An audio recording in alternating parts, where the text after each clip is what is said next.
Bible study ra sa inyo, ano? Oo, okay kayo, Pastor. It's a privilege. Actually, sultihan mo na ako, no? Kinsa ning ngalan auntie nimo? Tita Rita. Mahinay. Si Rita? Mahinay? Apelido? Mahinay, Pastor. Mabilis na mahinay. Okay ra. Mabilis si Tita. Sa English nang mahinay ko, no? Kanang Si Tito Malawa. islo lang, islo. Gusto ang mahinay. Pero baliktad man. Ako gisulti ron sa inyo, ha?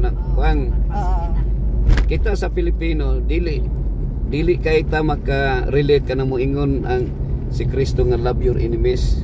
Oo. Kaysa to tagsaraman ta nga mag-away. Dili kay ta sa ato okay raman kanang gingon ni Kristo nga love your enemies, love your neighbors. Okay ra kay na siya sa to karon diri. Sa to mga Pilipino tagsaraman tay nay mga kaaway. Kumuadto mo sa Israel katong last week dito man mi sa Israel. Dito na to makitaan ka dili gyud makain ka nga sayon ra nato isulti ng love your enemies pero sa ilaha sige sila pinatyanay. Sa Israel. Akong isulti sa inyo kining mga Hudiyo mag-consider sila nga endangered species. Ngano endangered species man sila? Sila ang sa Bible narrative sila ang kanang mooy pinaka-chosen by God mo nang gitawag Israel. Pero nikabat og mga 4,000 years ang ilang existence pero ang ilang population is only 9 million. Nagkagamay. Nabangga. Nagkagamay kay. Nagamay sila. Kita nga mga Pilipino 120 million ta karong 2025. Minito si wala gyud ta gipamatay sa mga tao. Wala bay laing country nga nagpatay sa tuwa. Kita ra may nagpinatyanay. Wala ra na sa kanang kuko ang katong nangamatay sa Marawi Siege, sa Zamboanga Siege, sa Maguindanao. Wala ra sa kalingkingan sa kuko dito sa Israel. Kay halos ang Israel ginapatay sila. During sa time ni kuan sa narrative sa Old Testament si Pharaoh, kato si Pharaoh kay ang Israel ni adto man sa Egypt. Ang katong mga infant male child gipapatay ni Pharaoh.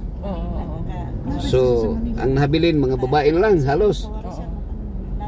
Panahon ni King Herod sa New Testament, pagkahimugso ni Jesus Christ, ang tanang mga male child nga lalaki nga 1 year old ipapatay. Ngano to siya kinapatay ang 1 year old? Kay dili siya gusto niya nga mapatay si Jesus kay nakadungog man siya nga nahimugso nga anak ni anak ni Jose. So mo to. Panahon sa Holocaust, pila ka bug gipatay ni Hitler nga mga Hudiyo? 6 million ang patay. Nga naghimog yun silang mga dagko kayong mga chamber nga isulod sila by thousands ang isulod. Di siya pagpatay to pastor. Pagpindot lang anak na aso nga mugawas nga mamatay sila kay poison sila. Nya moral lang sila kidaka nga makitaan sa gawas pusilon lang sila. So yun ana mo niya. Pila ka buok nga mga silingan nila nga mga Arab countries. Jordan, Syria, Lebanon, bisan ang Egypt o mga Midianites, mga Arabian, gusto sila patsyon. Katong Hamas, katong sa Gaza. Sa ilang purpose. Gusto nila ilugon ang Israel. Ya patsyon ang mga Israelita. Sumo ng mga Hudiyo, gamay ra kay sila. Mga 9 million lang sila. Nga naman, so mana ang story, ang mga tao magsige sila patay. Nya unsa nila pagtuo ni Kristo nga ningon man si Kristo nga love your enemies. Nga ang nasa ilang hunahuna naghimo man sila armas kung unsay pang patay sa kalaban. Mo nga gusto nimo palit og armas nga gwapo, palit ka dito sa Israel. Pero kita ka sa armas sa Israel, pastor, gikan man ka dito. Mga gwapa kay nga mga babae, mga sundalo. Ano ang tanan babae ug lalaki magsundalo sila. Mo na nga mo adto ka sa Jerusalem na daghang mga babae, mga armado, mga naka-uniform, mga army nila. Jerusalem. Jerusalem City. Para to protect themselves. Ang Jerusalem City Goldam gitawag na siya sa uban and biblically speaking the holiest place in the world. Kanang Holy Temple ang tawag na Temple Mount nga diin ditong ang ang likod ana ang Dome Rock, kako ang Dome Rock sa Islamic na siya. Gitawag na sa Mount Moriah nga gidevelop kay diha si Abraham nga naghalad kang Isaac. So gi-occupy ni sa Islam. Mao na nga ang Israel dili lang Hudiyo nagpuyo, upat ka religion, Christian, Armenian, Islamic o Judaism. Upat ka quarter sa kanang Jerusalem. So the holiest wala siya city.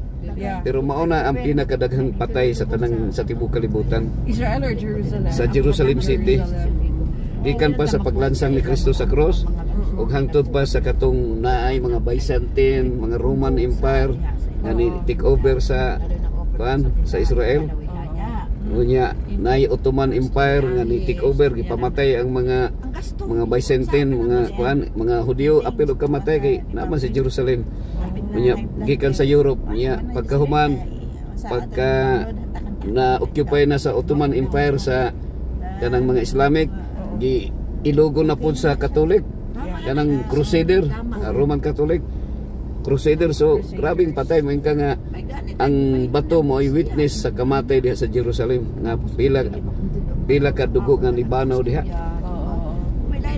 Mo'y pinaka most historic lugar. Pausa ba nabuntis si Mama Virgin Mary, Pastor?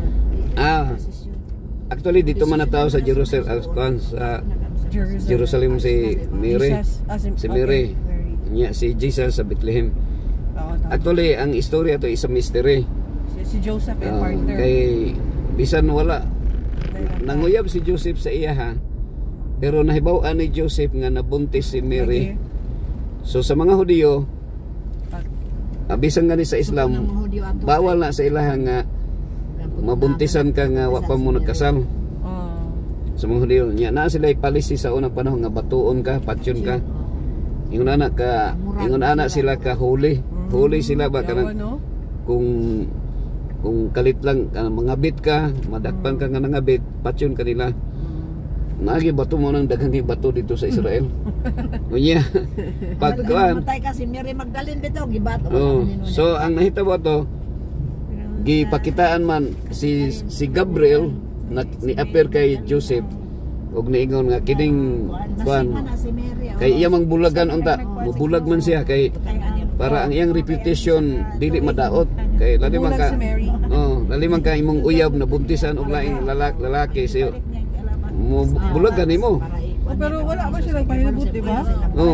Pero mo to nga nya di man na masabtan ni Joseph nga kuan mo to nga nay anghel nga nagpakita sa iya ha.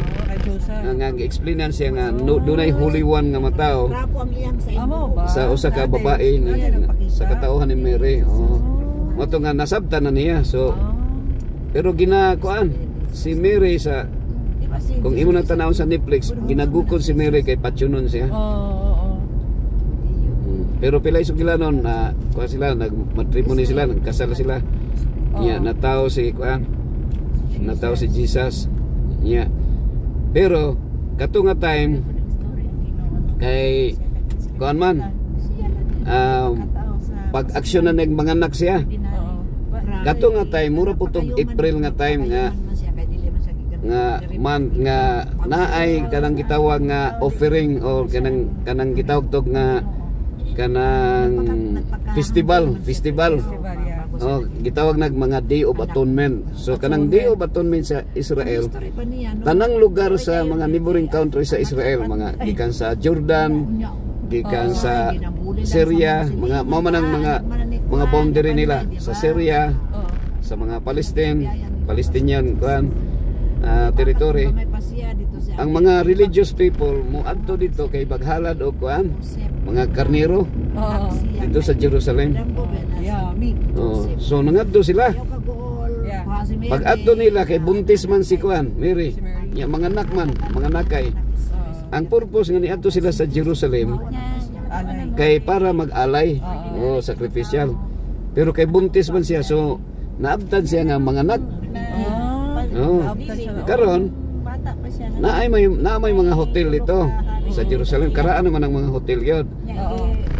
Pero puno na ang mga hotel. Tanang mga hotel dito puno na. Ang kanang Bethlehem mga 1 hour lang na gikan sa kuan, mga 30 minutes gikan sa Jerusalem. Kanang Bethlehem is a Palestinian territory. Murag kung sa tuwa pa mura na siya dikit or Maguindanao. Gikan diri sa Davao, manang Jerusalem ang Bethlehem mo nang murag kuan, Maguindanao na, mga Muslim area na ba. So kay wala man siya maagtuan, wala man siya kanang